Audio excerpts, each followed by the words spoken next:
It is 4 in the morning, and a wild scream cuts through the walls of my apartment building like a knife. A sharp, hysterical scream, full of rage. I hear violent pounding against my door. Thump, thump, thump. The neighbors are turning on their lights. Someone pokes their head into the hallway, and I, sitting in my living room with a cup of tea in my hands, do not move. Not 1 inch. Because I know exactly who is out there. And I know exactly why she is screaming. My daughter-in-law, Chloe, has just discovered that I changed the locks on my apartment. My apartment. The one I bought with 40 years of work. The one I paid for by cleaning offices at night, scrubbing floors at dawn, hauling trash bags that weighed more than my soul. This place is mine. And today, finally, I locked it again. But for you to understand why I got to this point, I need to tell you the whole story. I need you to know who I am, and who I thought my daughter-in-law was. My name is Grace. I am 66 years old. I have been a widow for 15 years. My husband died of a heart attack one winter night, without warning, without a goodbye. He left me alone with a 12-year-old son and a mountain of bills. I didn't have time to grieve. I had to clean. I had to work 3 shifts so that Mark, my son, could study, so he could have clean clothes, so he would never feel like he was missing anything. I raised him by myself, without help, without complaints, because that's what mothers do, right? We break ourselves in silence so they can grow up whole, and Mark grew up well. He graduated. He got a good job at a tech company. He met a girl, Chloe, a tall woman with a perfect smile and always immaculate nails. The first time I saw her, I thought, how elegant, how polite, how lucky my son is. When Mark told me they were getting married, I cried with happiness. Finally, I was going to have a complete family again. Finally, I was going to have someone else in this silent house. Because yes, they didn't have anywhere to live at first. They were saving money for their own place. And I, like the fool I was, opened my door wide. I told them to stay as long as they needed, that my house was their house. Mark hugged me. Chloe smiled, and I thought I was doing the right thing. I thought a mother should always help her children. Always. The first few months were good. Chloe cooked sometimes. She would ask me how my day was. She called me Mom with such affection. Mark worked a lot, came home late, but he always gave me a kiss on the forehead before going to sleep. I felt useful. I felt loved. I even started to think that maybe the loneliness was over forever. But then something changed. It was subtle at first. So subtle I didn't even notice. Chloe started moving things around. One day I came home, and my favorite vase, the one my husband gave me, was no longer on the table. It was stored in a closet. When I asked, she said, "Oh, Mom, it just looked so old-fashioned there. It doesn't match anything." She smiled. And I swallowed my discomfort, because I didn't want to seem difficult. I didn't want to seem like the bitter mother-in-law from the stories. Then it was my armchair, the armchair where I sat to watch TV every night. One day I arrived and there was a new piece of furniture in its place. Modern. Uncomfortable. Chloe explained that she had bought it because we needed to update the space a bit. We needed. As if this apartment belonged to both of them. As if she had the right to decide what stayed and what went. But I said nothing. Because Mark seemed happy. And I didn't want to ruin his happiness. So I smiled. I nodded. And I sat on that horrible piece of furniture that hurt my back. After that came the friends. Chloe started inviting her friends to my apartment. Without telling me, I would arrive from work, exhausted, with swollen feet, and find 4 women laughing in my living room, drinking wine, with loud music. The first time it happened, Chloe told me, "Oh, sorry, Mom, I forgot to tell you. But don't worry, we're almost leaving." But they didn't leave. They stayed until 11 o'clock at night. And I had to lock myself in my room because I couldn't even rest in my own house. The second time it happened, I tried to talk to Mark. I told him I would like them to let me know before bringing people over. He sighed. He looked at me with exhaustion, and he told me, "Mom, it's just for a little while. Don't be so strict. Chloe just wants to feel comfortable here. Feel comfortable." Those words stuck in me like needles, because I wanted to feel comfortable too, in my own house. But apparently my comfort no longer mattered. What mattered was that Chloe was happy, that Chloe didn't feel uncomfortable, that Chloe could do whatever she wanted. And I, the owner of the apartment, the one who had paid every cent for this place, had to shut up and endure it. I had to be understanding. I had to be patient. Because if not, I would be the bad guy in the story, the problematic mother-in-law, the bitter old woman who doesn't let the young people live. But the worst was yet to come. Because one afternoon, when I returned from the grocery store, I found Chloe in my bedroom. In my bedroom. She was going through my closet, taking out my clothes. My dress is the wine-colored one, the sand-colored, the pearl gray. She was putting them in bags. When she saw me, she didn't startle. She didn't apologize. She just looked at me and said, "Mom, we need space for our things. You have too many old clothes. I'm going to donate these." Yes. And she held up a bag with my dresses inside. Dresses I had bought with my own money. Dresses that held memories. One was dark green.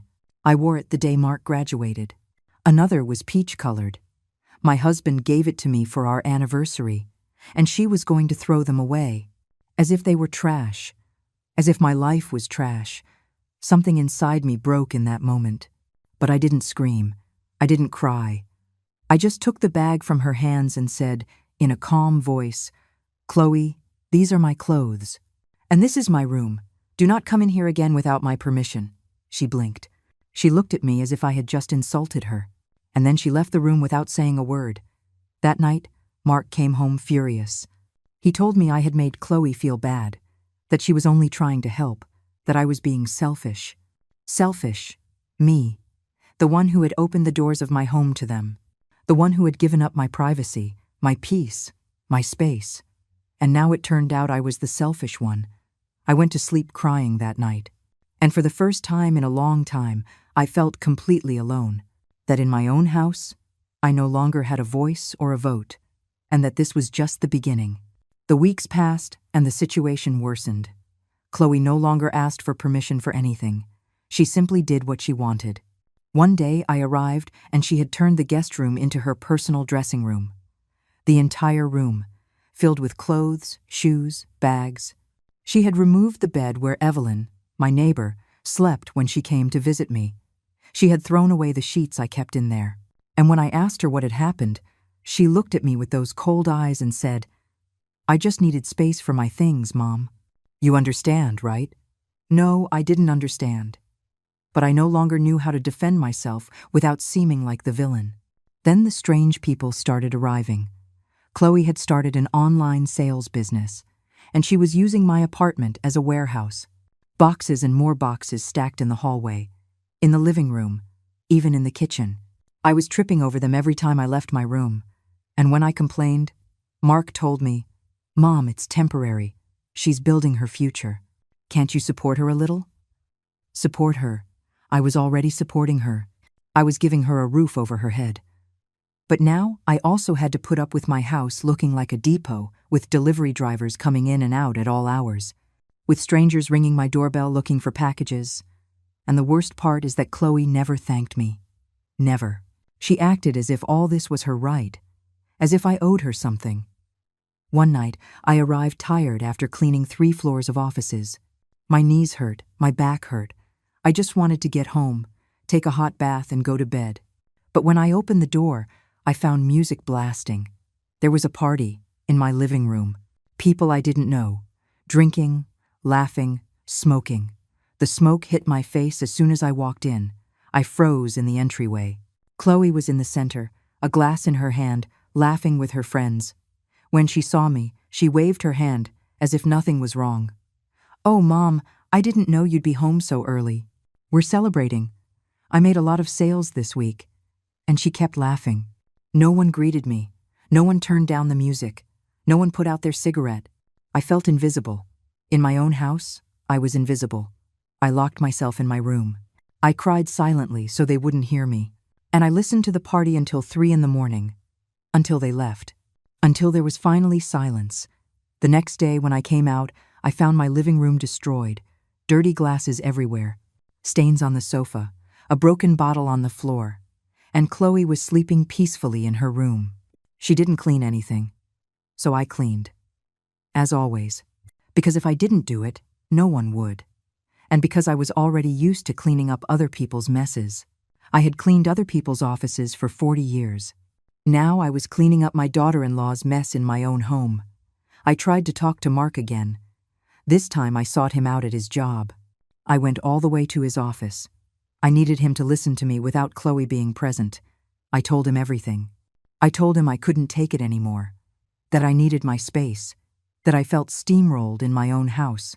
He listened to me, but when I finished speaking, he sighed deeply and told me, "Mom, I know it's hard, but we're saving money. We just need a few more months. Please, be patient." A few more months.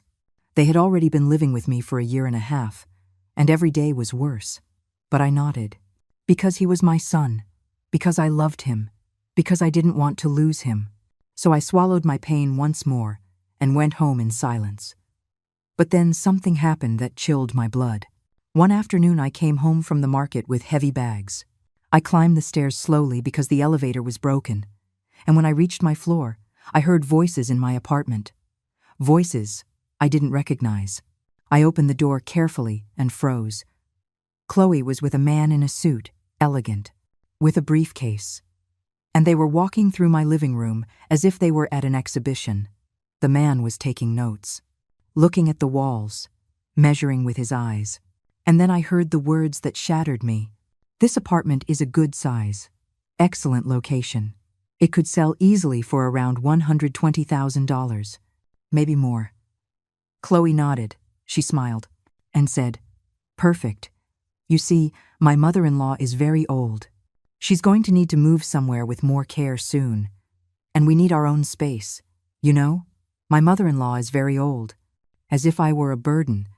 As if I were a problem that needed to be solved. As if my life, my home, my refuge were something to be gotten rid of." I dropped the bags. The noise made them both turn around. Chloe turned pale for a second. Just a second.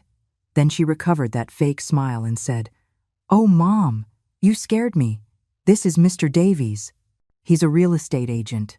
He was just, giving me some advice. You know, for the future. For the future. My future. The future of my apartment, Mr." Davies looked at me uncomfortably, muttered something about a call he had to make, and left quickly. Chloe stood there, still smiling, as if she had done nothing wrong. I asked her what she was doing. She answered me calmly, as if it were the most normal thing in the world. "Mom, I'm just planning. Mark and I have talked. You can't live alone forever. This place is too big for you. It would be better to sell it and move you somewhere more comfortable. With nurses, with people your age. A place with nurses, a nursing home. She wanted to put me in a nursing home and sell my apartment. The apartment I bought with my sweat, with my hands cracked from so much cleaning, with my sleepless nights working double shifts, and she wanted to take it from me. She wanted to kick me out of my own house and keep everything. I told her to leave. I told her to get out of my apartment immediately. She laughed. She laughed and told me, "Oh, Mom, don't be dramatic. I'm just thinking of what's best for you." And she went to her room, as if nothing, as if I had no right to be furious, as if my life was worth nothing. That night I waited for Mark. I told him everything. I showed him the business card the agent had left forgotten on the table. I told him Chloe was planning to sell my apartment without my permission. And do you know what he told me? Do you know what my son told me? My son whom I raised alone, to whom I gave everything. He told me, "Mom, it's not that serious. She was just exploring options. Maybe she's right. Maybe it would be better for you to be somewhere they can take care of you." In that moment, I knew I had lost him, that Chloe had poisoned him completely, that my son no longer saw me as his mother. He saw me as a burden, as an obstacle, as something old that needed to be put on a shelf and forgotten. I went to my room without saying another word. I closed the door, and for the first time in many years I felt a deep hatred, not towards Mark, but towards myself, for having been so weak, for having allowed this to go so far, for having sacrificed my dignity, trying to be the perfect mother, But that night, something changed in me. Something hardened. Because I realized that if I didn't defend myself, no one would. And that the time had come to take back my life. The next morning, I woke up with a clarity I hadn't had in months. I looked in the mirror and saw a tired woman. Wrinkled. But not defeated. Not yet. I was 66 years old, but I wasn't dead. And this apartment was mine. Legally mine. No one could take it from me. No one. Not even my own daughter-in-law with her fake smiles and her twisted plans. So I made a decision. I was going to fight back. But not by screaming. Not by crying. But in the smartest way possible. With proof. With evidence. With the law on my side. Because if 40 years of cleaning offices had taught me anything, it was this. The powerful always have lawyers, and the weak have to be smarter. That afternoon, after work, I went to look for Evelyn, my neighbor from the 4th floor. Evelyn is 70 years old and has lived in this building longer than I have. She is a wise woman, the kind who sees everything without saying anything. I knocked on her door, and when she opened it, she saw my face and knew immediately that something was wrong. She had me come in. She made me tea, and she listened. I told her everything, from the beginning. The changed furniture, the clothes she almost threw away, the parties, the real estate agent, everything. When I finished, Evelyn took my hand and told me something I will never forget.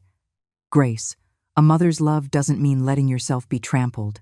It means teaching them respect. And you never taught your daughter-in-law where the boundaries are. Now you have to set them. Before it's too late. She asked me if I had any proof of what Chloe was doing. I told her no. That everything had been verbal. That I had nothing concrete. Evelyn thought for a moment and then told me. Then get proof. Record hair. Take pictures. Save messages. Whatever it takes. Because if this goes legal, you're going to need more than your word. She was right. So I started. I bought a new phone with a better camera. I started documenting everything.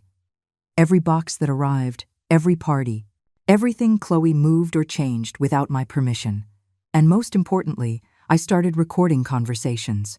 Not all of them, just the important ones. The ones that showed her real intentions. I didn't have to wait long. A week later, Chloe invited her friends over again. I was in my room, but I left the door ajar, and I recorded. I heard them talking, laughing, and then one of them asked her, "So when are you two moving into your own place?" Chloe laughed. That laugh I knew so well. And she replied, "Why? This place is already ours." Well, it's still in the old woman's name, but I'm working on that. Mark has almost convinced her to sign a power of attorney. Once we have that, we can do whatever we want. Sell, rent it out, whatever. And she can go to a nursing home. After all, she's not good for anything anymore, except cleaning. My heart stopped for a second. A power of attorney. They wanted me to sign a power of attorney. That meant they could make legal decisions for me. Sell my apartment. Manage my money. Everything. Without me being able to do anything. And Mark was in on the plan. My own son. The child I raised. The one I held in my arms when he cried. The one I fed with my own body when I didn't even have money for milk. He was planning to take everything from me. I kept recording. I recorded everything. Every poisonous word that came out of Chloe's mouth. Every cruel laugh. Every twisted plan. And when they finished and left, I saved that recording as if it were gold. Because it was. It was my weapon. My salvation. The next day, I went to look for a lawyer. I searched online. I read reviews. And I found one who had a good reputation and offered a free consultation. His name was Mr. Harrison, an older man, about 65 years old, with thick glasses and a kind smile. I went to his office with all my proof, the recordings, the photos, everything. When I finished, he leaned back in his chair and told me, "Mrs. Grace, you are in danger. What your daughter-in-law is trying to do is called fraud. And if she manages to get you to sign that power of attorney under false pretenses, you could lose everything, legally." He explained that many elderly people fall into these traps, that they sign documents without understanding what they mean, that they trust their children or relatives and end up on the street, without a house, without money, without anything. He told me I had been lucky, that I had discovered the plan in time, and that now we had to act fast. I asked him what I could do. He told me that first, we needed to secure my apartment, that no one could sell or transfer it without my physical presence and my identification, that he would put alerts on the property deed, that I should change my passwords, that I should not sign anything, absolutely nothing, without consulting him first. He also suggested something else, something that at the time seemed extreme, but now I understand was necessary. He told me, "Mrs. Grace, you have the right to ask them to leave. This is your apartment. You did not sign any lease agreement with them. They are there out of your goodwill, and that goodwill can end whenever you decide. You can give them a 30-day notice. Or, if you feel in danger, you can change the locks. It is your legal right, change the locks." The idea terrified me, but it also liberated me, because it meant I had the power, that I could get my space back, my peace, my life. I left that office with a plan. Mr. Harrison gave me documents to sign, authorizations to protect my property. He gave me his personal number. He told me to call him if anything happened, and he told me something else, something that made me cry right there in his office. "You are not a bad mother for defending yourself. You are a smart mother, and your son needs to learn this lesson. Because if you don't teach it to him, life will teach it to him in a much harder way." He was right. Mark needed to wake up, and I needed to be strong. For the first time in my life, I needed to put my needs first, before my son's, before anyone else's. I returned home with a strange feeling, fear, but also something like hope. Chloe was in the living room with her boxes. She didn't even greet me. Mark wasn't there. He had gone to a work dinner. Perfect. I went into my room, I locked the door, and I started organizing everything. The documents Mr. Harrison had given me, the recordings, the photos, everything in a folder, everything labeled, everything ready for when I needed it, because I knew I was going to need it. I knew this was going to explode. But this time, I would be prepared. This time, I wasn't going to be the victim. I was going to be the one setting the rules. I barely slept that night. I stayed awake thinking about everything that had happened, about how I had gotten here, about how a woman who had worked her whole life, who had raised a son alone, who had fought against the world to survive, now had to fight against her own family to keep her home. It was unfair. It was painful. But it was real. And I wasn't going to run from that reality anymore. I was going to face it, with everything I had. Because if 40 years of scrubbing floors had taught me anything, it was this. Stains don't disappear on their own. You have to scrub them. You have to get them out, even if it hurts, even if it's tiring, even if you break your hands in the attempt. And Chloe was the biggest stain I had ever had to clean in my life. The next few days were an act. I pretended everything was normal. I smiled when I had to smile. I nodded when Chloe spoke. I didn't argue. I didn't complain. But inside, I was building my strategy, piece by piece. Every morning I left for work as usual. But some afternoons I didn't go straight home. I went to Mr. Harrison's office. We reviewed documents. We planned. He taught me things I never knew. How to protect my assets.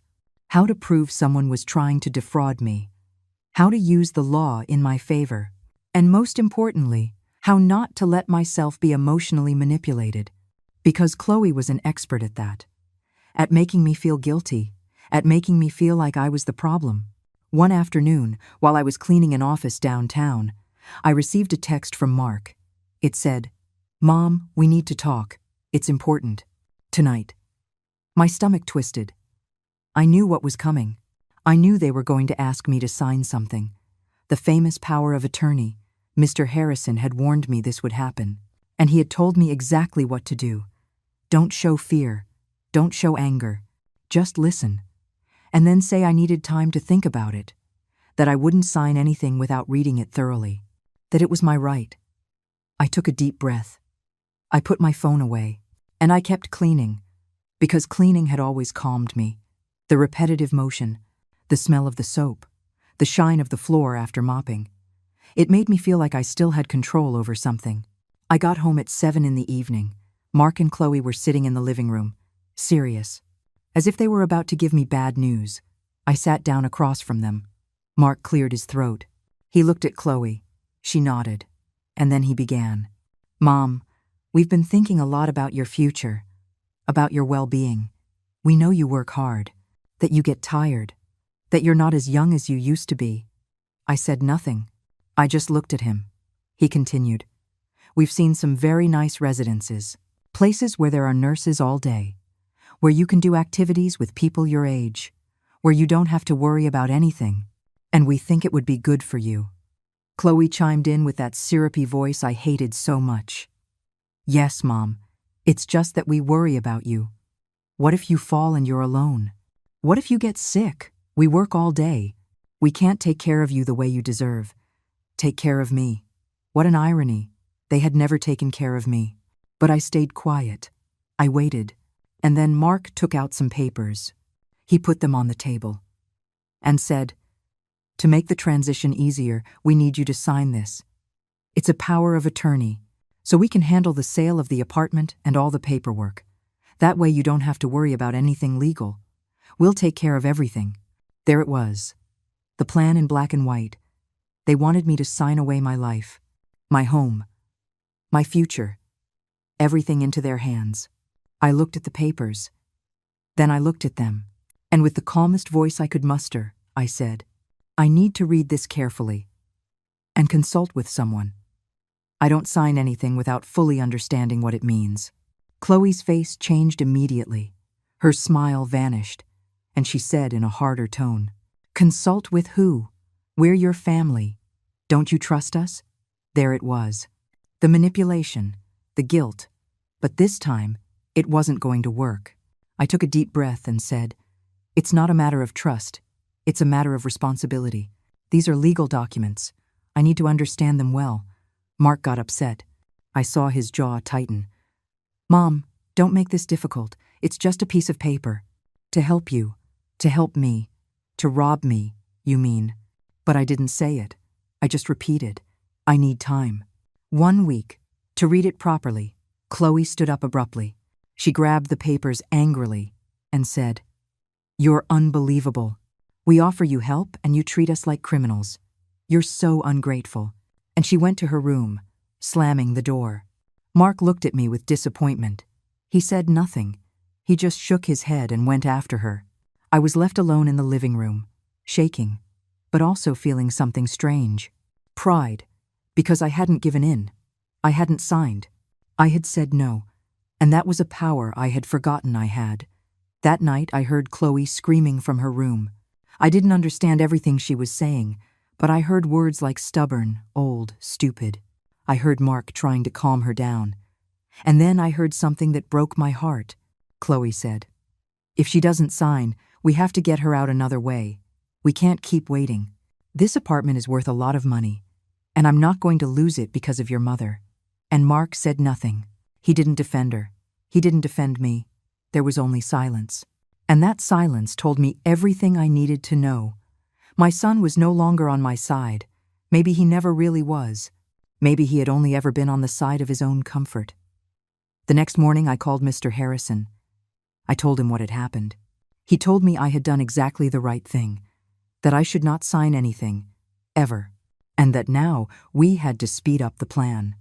He asked me if I was ready to take the next step, to change the locks, to reclaim my space, to legally evict them from my apartment.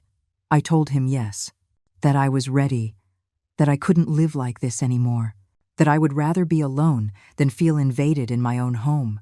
He told me he would get me a trusted locksmith, that we would do it on a day when Mark and Chloe were both out, that it would be quick and legal, and that he would be there with me for anything. We chose the day, a Friday. Mark had a work conference that lasted all day. Chloe had mentioned she was going to see her mother in the afternoon. It would be the perfect time.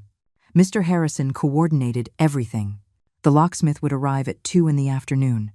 I would call in sick to work, and by 4 in the afternoon, my apartment would have new locks. No one could get in without my permission. No one. The idea filled me with terror. but it also gave me a sense of freedom I hadn't felt in years. Because for the first time in a long time, I was going to decide who entered my life and who stayed out. The preceding days were agonizing. Chloe acted as if nothing had happened. She kept moving through my house as if it were hers. She kept bringing in boxes. She kept making plans. One day I heard her on the phone with someone talking about remodeling the kitchen. My kitchen. She talked about colors, about new cabinets, about changing everything, as if I no longer existed, as if I were already gone. And maybe in her mind I was.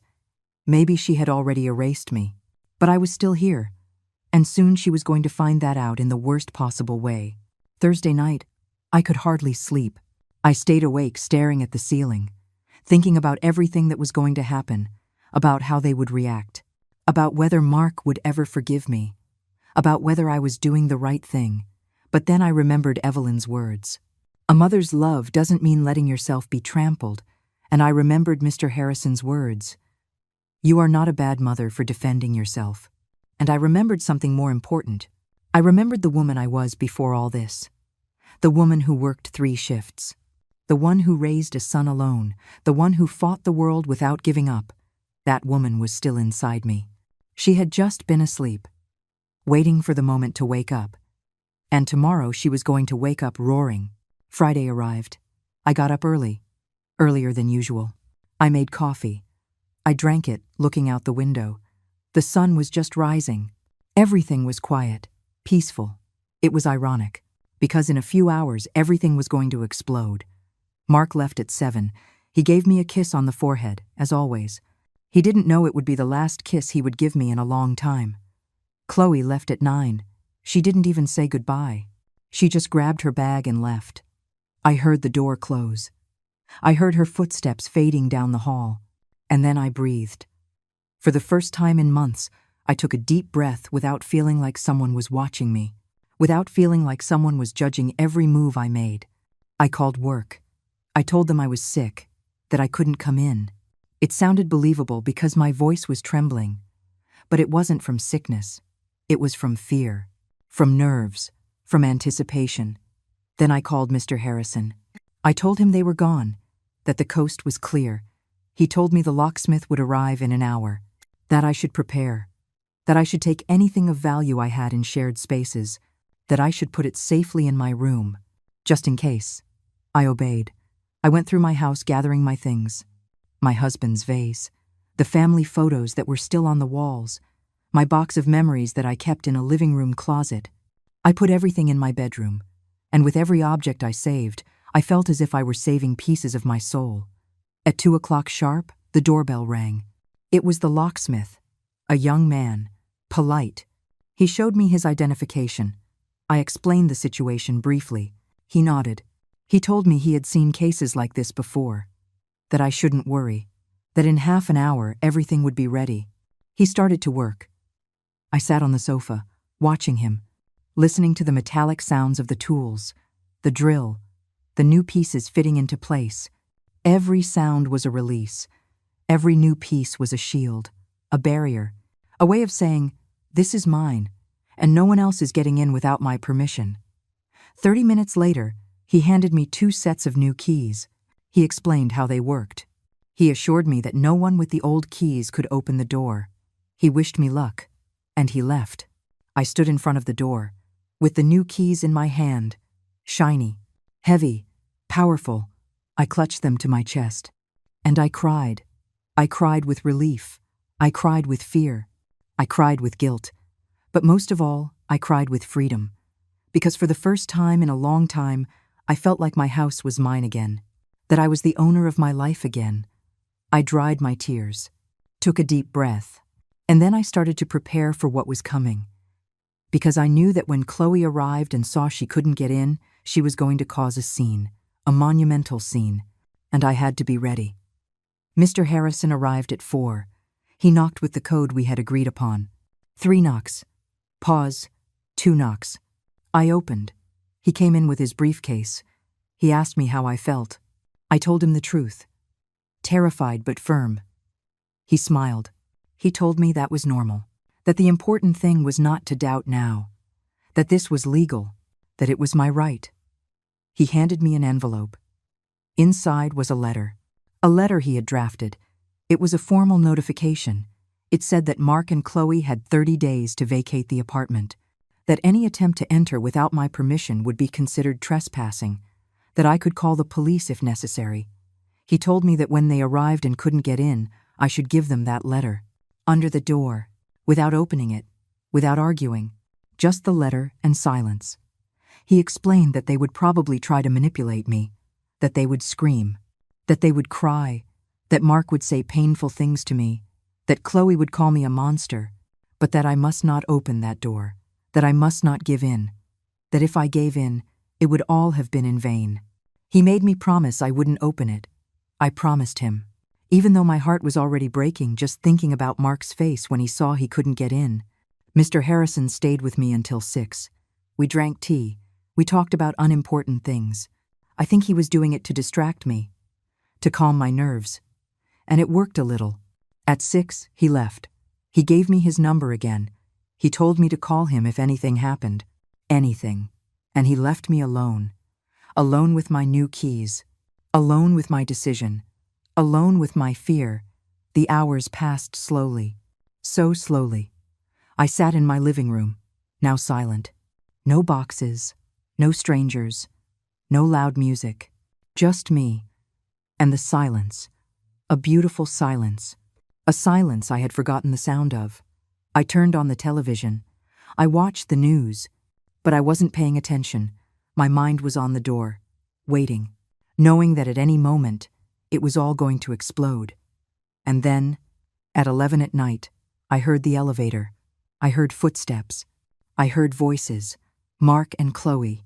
They were arriving. My heart started beating so hard I thought it would burst out of my chest. I heard them approach.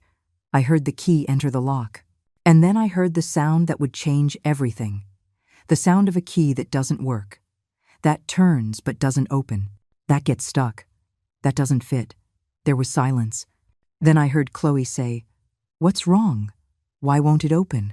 Mark tried again. Nothing. He tried again. And again. And again.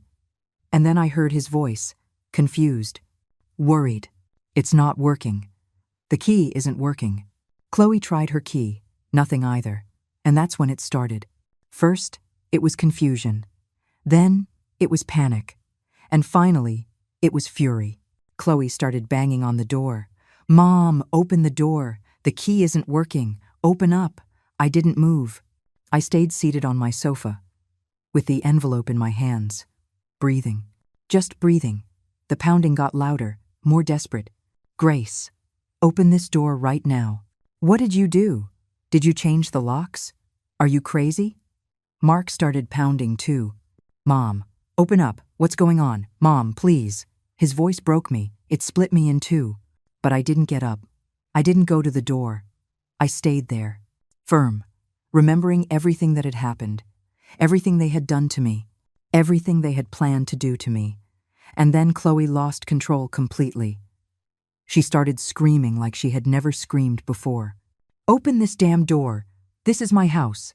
All my things are in there. You can't do this to us. This is illegal." And she pounded. She pounded so hard I thought she would break the door. The neighbors' lights started turning on. I heard doors opening. Someone asked what was happening. Chloe screamed at them that I had thrown them out on the street, that I had changed the locks without telling them, that I was a crazy old woman. And then came the scream that woke up the whole building, the scream that made the dogs bark, the scream that cut through the walls like a knife. Chloe screamed with all her soul, "Grace, you are going to regret this. I swear you are going to regret this." And she kept pounding. Mark tried to calm her, but she was out of control. And then he exploded too.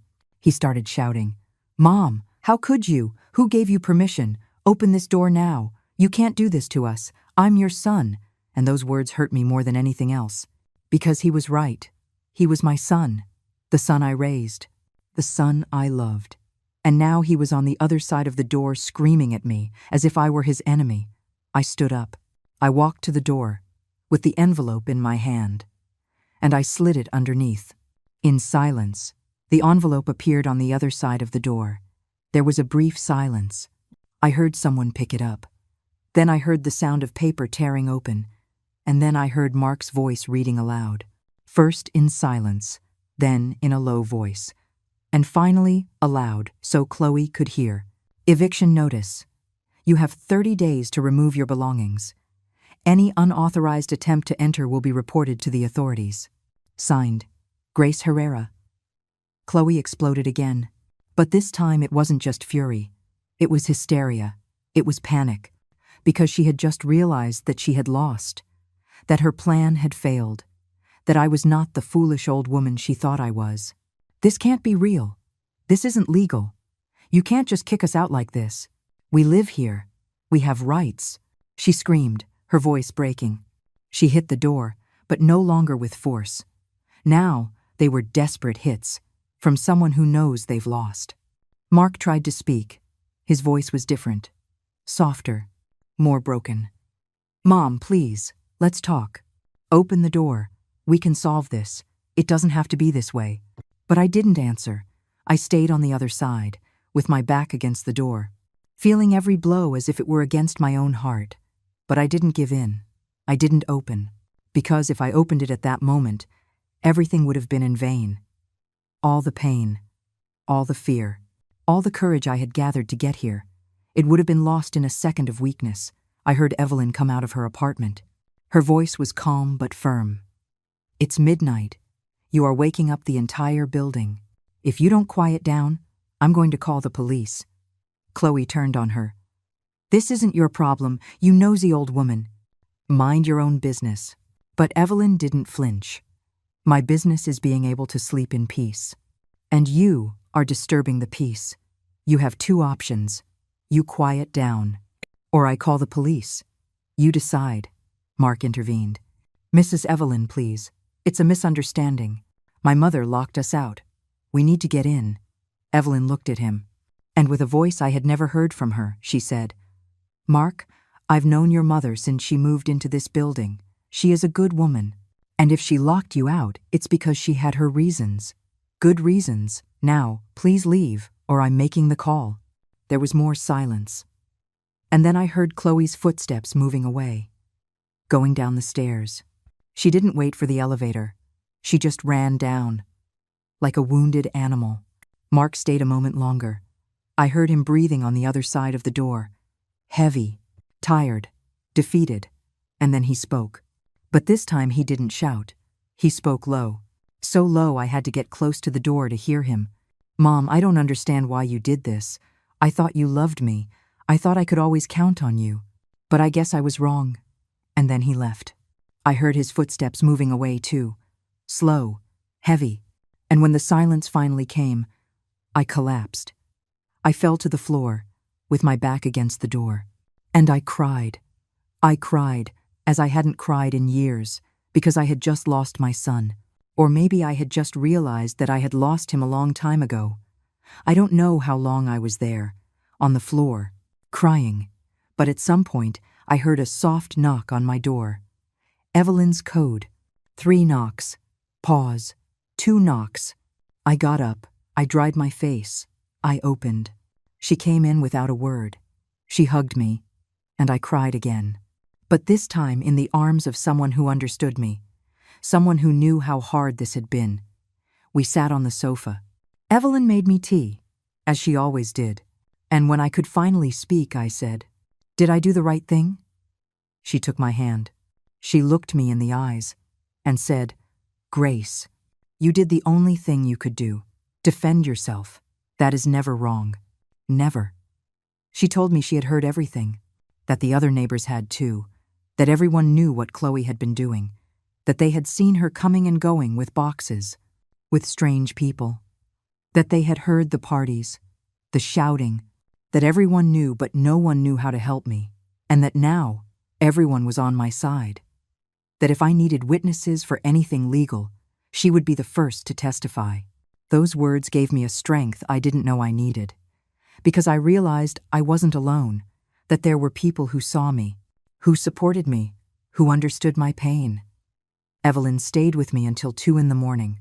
And when she left, I felt a little less broken, a little less alone. I went to bed, but couldn't sleep.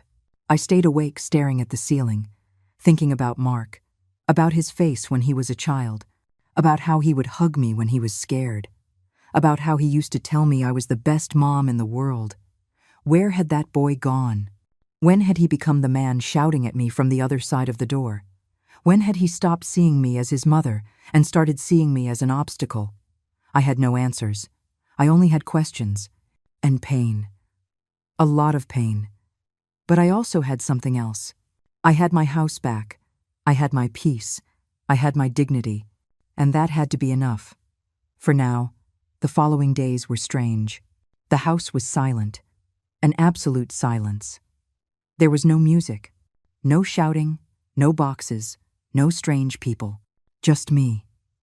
And at first, that silence scared me, because I had wanted it so much that when I finally had it, I didn't know what to do with it. I would sit in my living room and just listen. The refrigerator, the cars on the street, the birds in the morning, simple sounds, sounds I had forgotten existed. And slowly, I began to heal, to recover, to remember what it was like to live without fear, without anxiety, without the constant feeling of being invaded. But Mark didn't give up. He started calling me. 10 times a day, 20. I didn't answer. Then the texts started. At first they were furious. "Mom, this is ridiculous. Open the door. We need to talk. You can't do this to us. I'm going to get a lawyer." But I didn't respond. Mr. Harrison had told me not to, that any communication had to be in writing and through him, to protect myself, to have everything documented. Then the messages changed. They became softer, more manipulative. "Mom, I miss you. I don't understand what I did wrong. I always loved you. Why are you doing this to me?"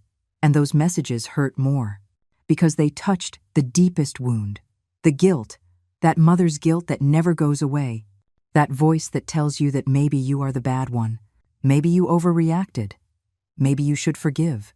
But then I would remember. I remembered Chloe with the real estate agent. I remembered the plans to put me in a nursing home. I remembered the power of attorney they wanted me to sign. I remembered every humiliation, every lack of respect, every moment I felt invisible in my own home.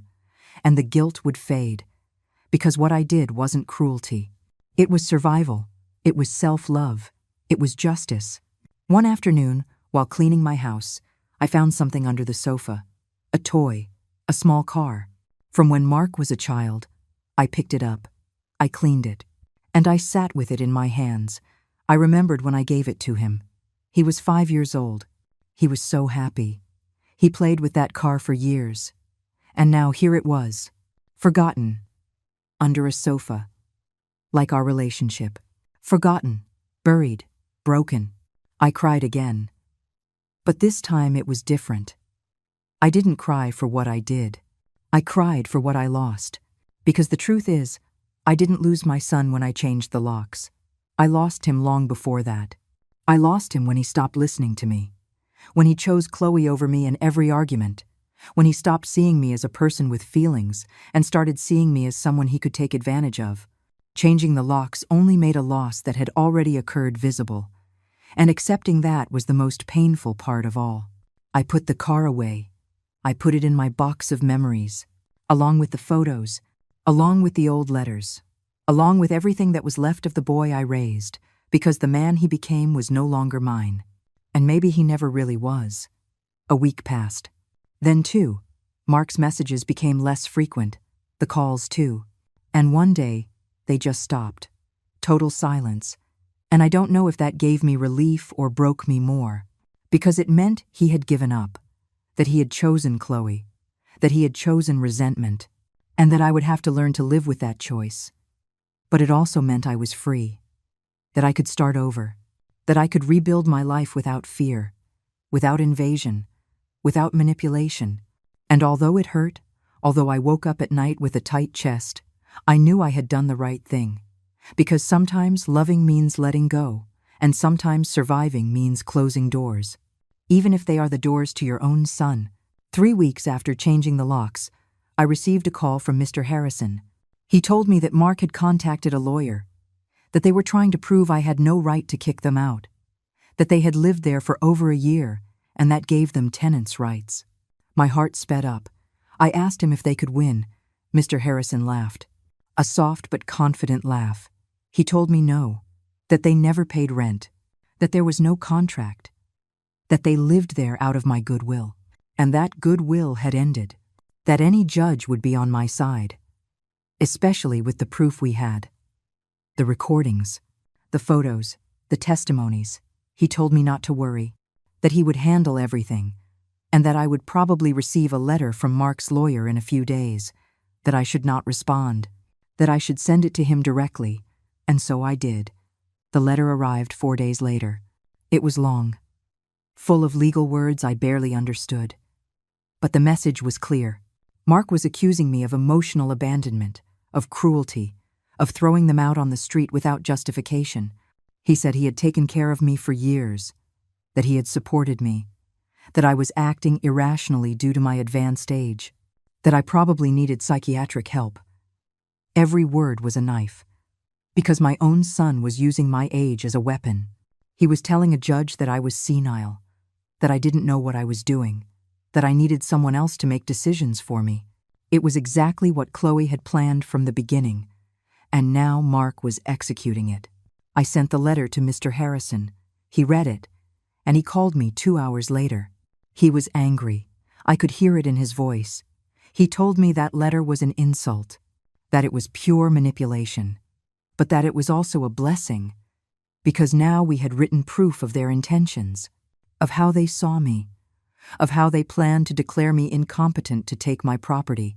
He told me he was going to respond to that letter with all the evidence we had, with the recordings where Chloe talked about the power of attorney, with the photos of the real estate agent in my apartment, with everything, and that when he was finished, any judge would see exactly who the victim was here. I felt relieved, but also deeply sad, because this was no longer a family fight. This was a legal battle. Cold, impersonal, painful. The days turned into weeks. I continued with my routine. I worked. I cleaned offices. I came home. But now my home was different. It was mine again. Slowly, I began to reclaim the spaces. I took out the horrible furniture Chloe had brought in. I put it in the trash. I put my old armchair back, the one I liked, the one that was comfortable. I rearranged the living room as it was before. I put my photos back on the walls, my vase on the table. Every change was a liberation. It was like removing layers of dirt I didn't know I was carrying. And little by little, my apartment began to feel like a home again, not like a battlefield. Evelyn came to visit me often. We drank tea, we talked. She told me stories about her own children, about how children sometimes disappoint, about how sometimes love is not enough, and her words comforted me, because they made me feel less alone in this pain. They made me understand that I wasn't the only mother who had had to make difficult decisions, that I wasn't the only one who had to choose between her son and her own survival, and that choosing survival didn't make me a bad mother. It made me human. It made me strong.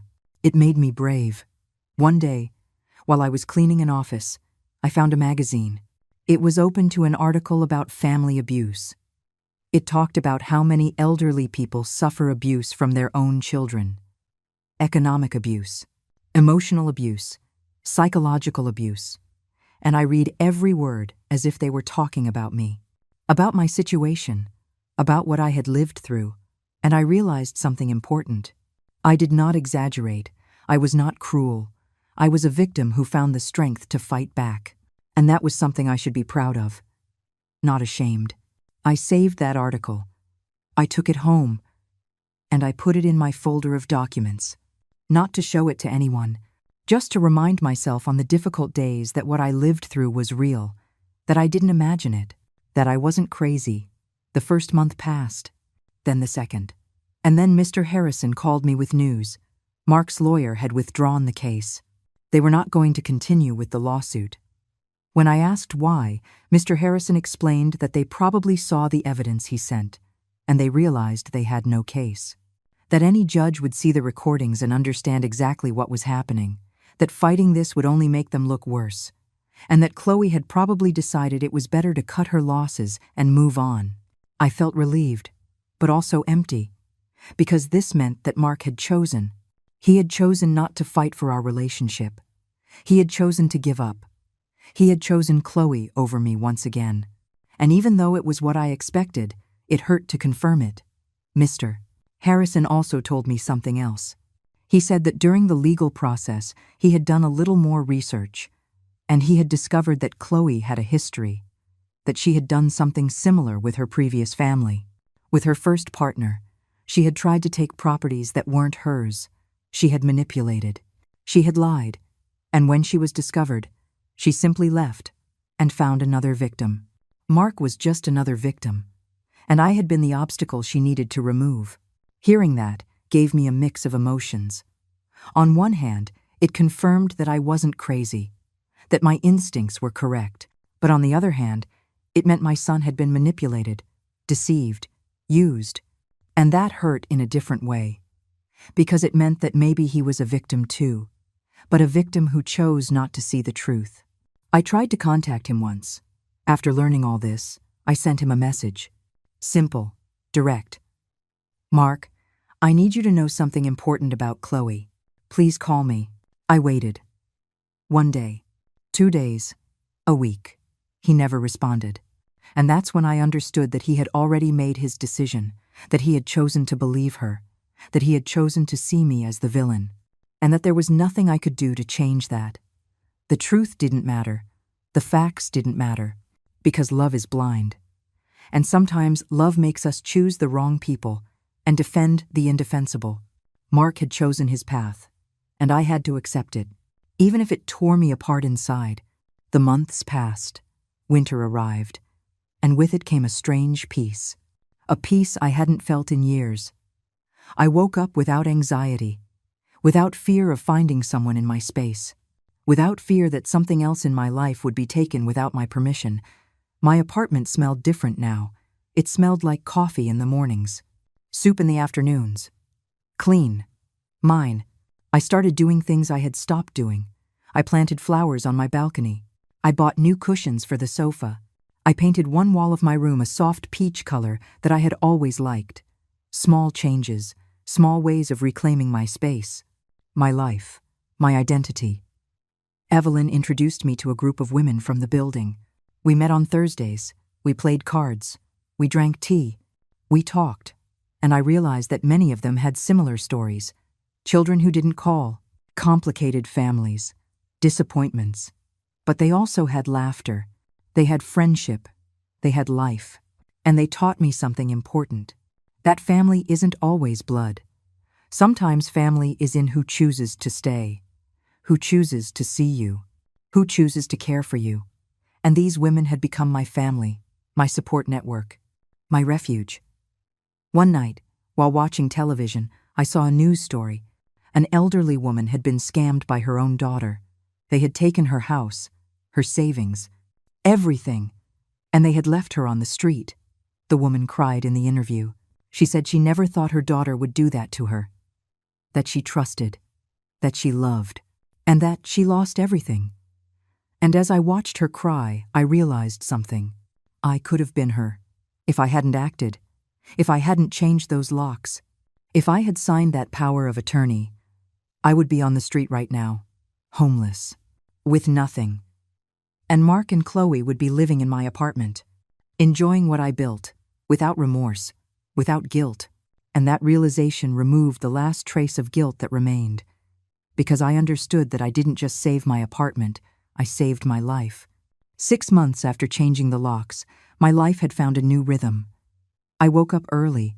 I did light exercise, just stretches and walks in the park near my house, something I never had time to do when Chloe and Mark lived with me.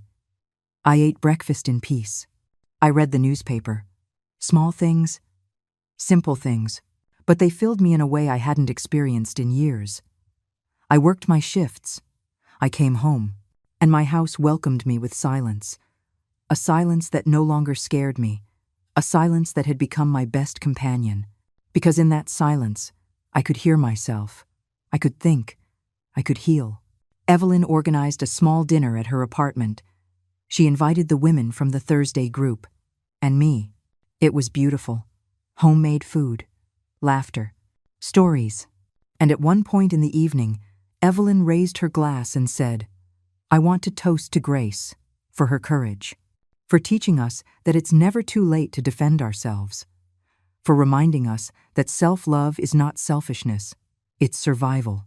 Everyone toasted, and I cried, but this time, not from sadness, from gratitude. Because these women saw me, they valued me, they respected me, and that was something I hadn't felt in a long time. I felt part of something, of a community, of a chosen family, and that healed wounds I didn't even know I had. One afternoon, while cleaning an office downtown, I received a call from an unknown number. I usually didn't answer unknown numbers, but something made me respond. It was a woman's voice, young, nervous. "Mrs. Grace, I'm sorry to bother you. My name is Sarah. I'm a friend of Mark's. I need to talk to you. It's urgent." My heart stopped. I asked her what was wrong. She hesitated, and then said, "It's about Chloe. You need to know the truth. Can we meet?" I agreed. We arranged to meet the next day at a coffee shop near my house. That night I couldn't sleep. My mind was spinning. What truth? What had happened? Was Mark okay? Unanswered questions kept me awake until dawn. I arrived at the coffee shop 15 minutes early. I ordered a tea. I sat at a table in the back, and I waited. Sarah arrived on time. She was a woman in her 30s, elegant, with sad eyes. She sat across from me, ordered a coffee, and then she started talking. She told me she knew Mark from work, that they had been friends for years, that she had known Chloe from the beginning, and that she had never liked her, that she always saw something false in her, something calculating. But she never said anything because it wasn't her place.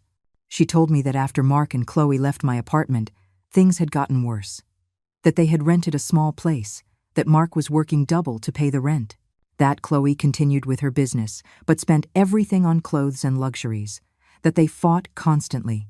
Sarah looked me in the eyes and said, "Mrs. Grace, Chloe cheated on Mark several times, and when he found out, she convinced him it was his fault, that he didn't pay attention to her, that he worked too much.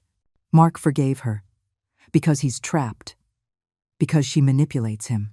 Just like she manipulated you, I felt a deep pain in my chest. For my son, for what he was going through." But Sarah wasn't finished. She continued, "And 2 weeks ago, Mark called me crying. He told me Chloe left, that she left him, that she took everything of value he had, his savings, his computer, his expensive clothes, everything, and she disappeared. Mark is destroyed, he's alone, and he's starting to realize everything. How she used him, how she used both of you." I asked her why she was telling me this. She sighed. "Because Mark isn't going to call you. He has too much pride, too much shame, but he needs his mother. He's broken, and I know you're hurt too, but I thought you should know, that you should have the choice to decide what to do with this information." I thanked her. I told her I needed time to process it. She nodded. She gave me her number, and she left. I stayed sitting in that coffee shop for another hour, with my cold tea, looking out the window, processing, feeling, trying to understand what to do with all this. Part of me wanted to run and find Mark, hug him, tell him everything would be okay. But another part of me, the part that was still healing, told me to wait, that this was not my responsibility, that Mark needed to learn this lesson alone. That night I spoke with Evelyn. I told her everything. She listened without interrupting. And when I finished, she told me something I'll never forget. "Grace, the fact that Chloe left him doesn't erase what Mark did to you. It doesn't erase the screaming. It doesn't erase his lawyer's letter. It doesn't erase that he chose to believe her over you. You can have compassion for his pain, but you don't have to rescue him. He is an adult, and the consequences of his choices are his, not yours." She was right. And even though it hurt, Even though my mother's heart wanted to run and save him, my head knew I couldn't, that I shouldn't. Because if I did, I would be teaching him that he can treat me badly and I will always be there. And that was not the lesson I wanted to give him. 2 weeks passed, and then I received a message. From Mark. It was the first time he had written to me in months. The message said, "Mom, I know I have no right to ask you for anything. I know I hurt you, but I need to talk to you. Please." My first instinct was to respond immediately, but I stopped myself. I breathed. And I called Mr. Harrison. I told him the situation. I asked him what I should do. He told me, "Mrs. Grace, you can talk to him if you want, but set boundaries. Meet in a public place, not at your apartment, and don't promise anything. Just listen. See if there is real remorse or just need." I followed his advice. I responded to Mark. I told him we could meet at a coffee shop. The next day, at 3 in the afternoon, he accepted. I arrived at the coffee shop nervous. I hadn't seen Mark in 6 months. I didn't know how I was going to react, how I was going to feel. I sat down and waited. He arrived 10 minutes late, and when I saw him, I lost my breath. He looked terrible. He had lost weight. He had dark circles under his eyes. His clothes were wrinkled. He looked tired, broken. He sat across from me. He didn't say anything for a moment. He just looked at me, and then I saw something in his eyes, something I hadn't seen in a long time. Guilt, remorse, pain. He started to speak, his voice breaking. "Mom, I don't even know where to begin. I've been an idiot, a horrible son. I treated you badly.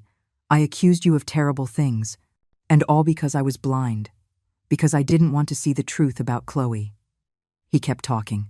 He told me everything, how Chloe had manipulated him, how she had convinced him that I was the problem, how she had lied to him about so many things, how she had used him, and how she had finally left him with nothing. He cried.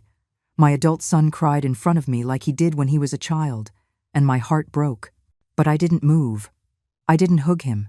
I didn't console him, because I needed to hear more.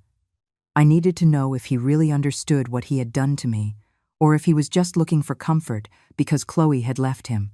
I asked him directly, "Mark, if Chloe hadn't left you, would you be here right now? Would you have realized anything?" He fell silent. He thought, and then with brutal honesty, he said, "Probably not." And that kills me inside, because it means I needed to lose everything to realize what I had, to realize what I did to you.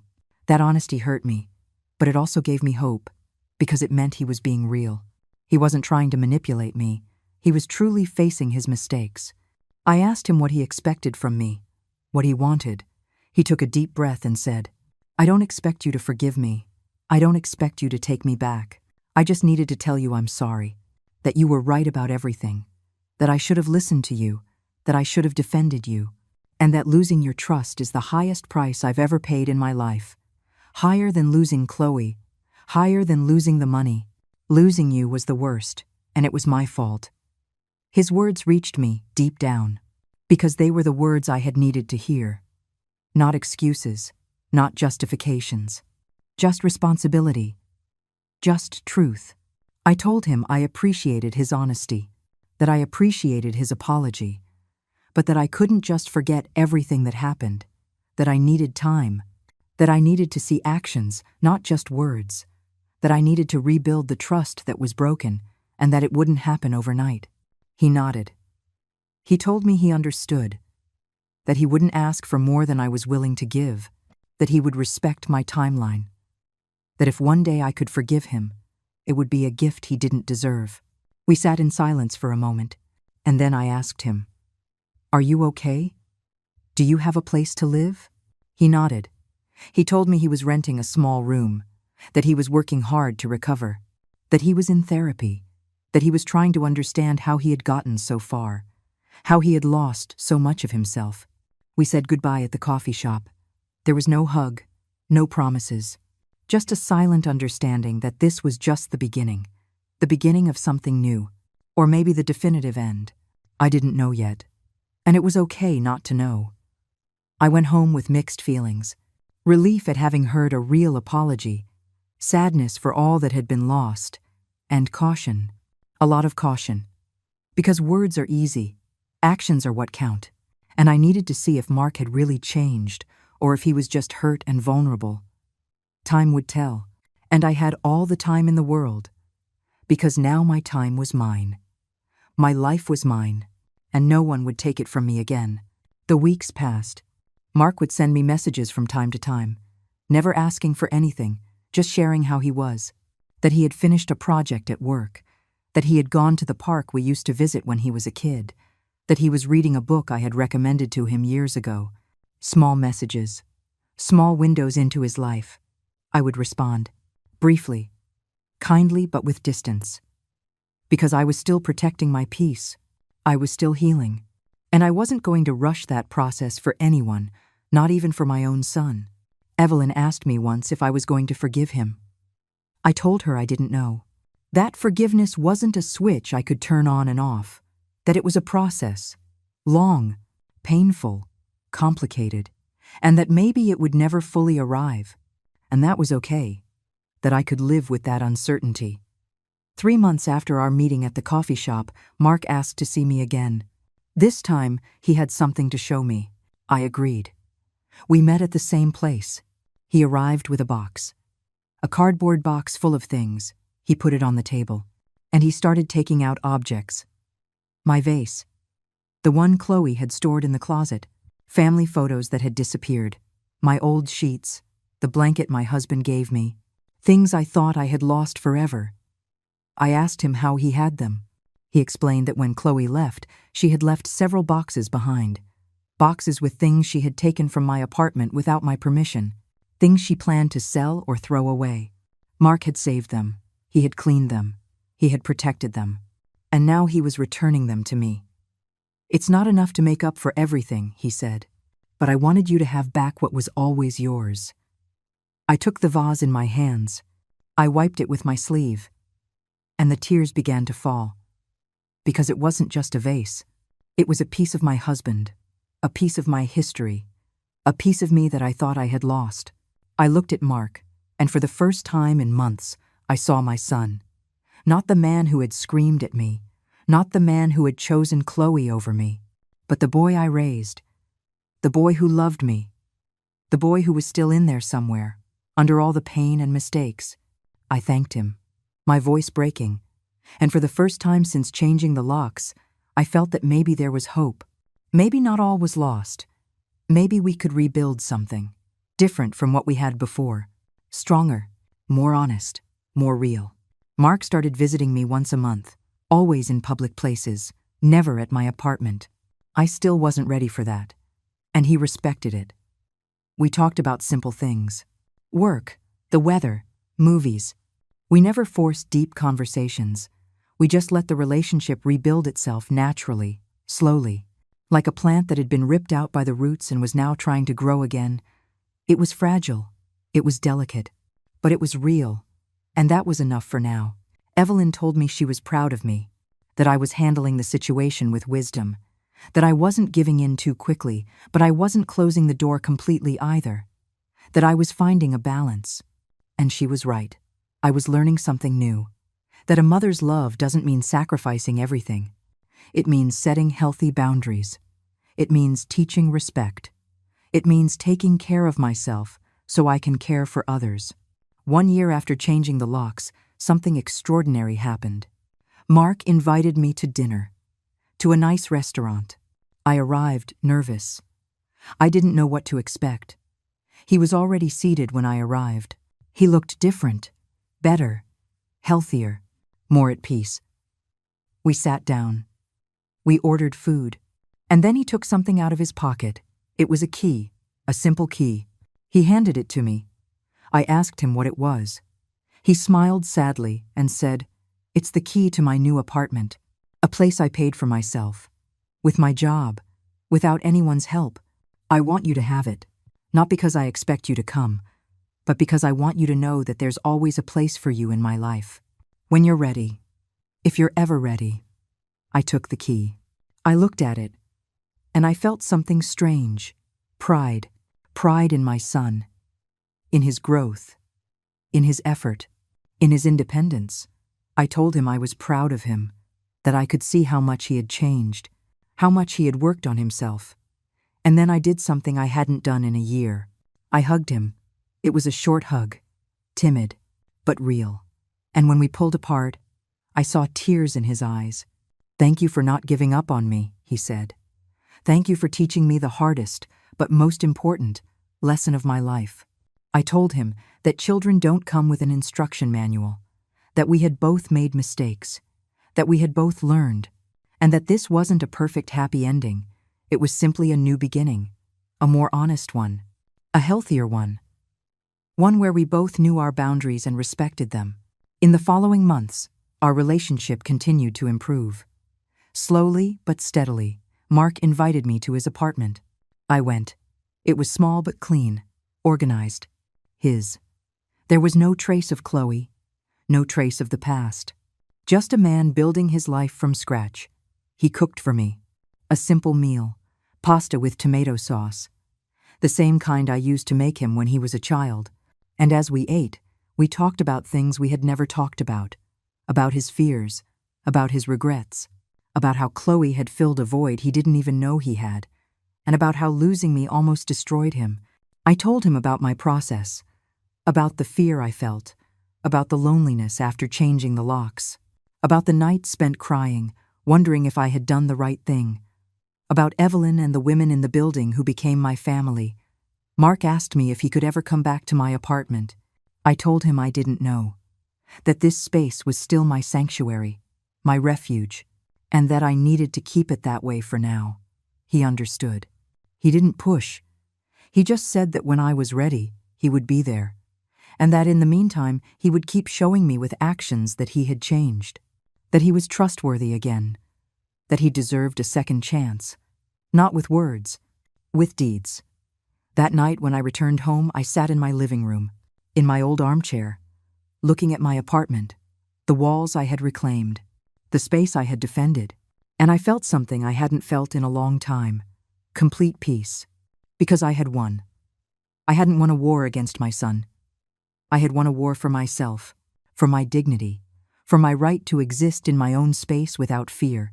2 years after changing the locks, my life was completely different.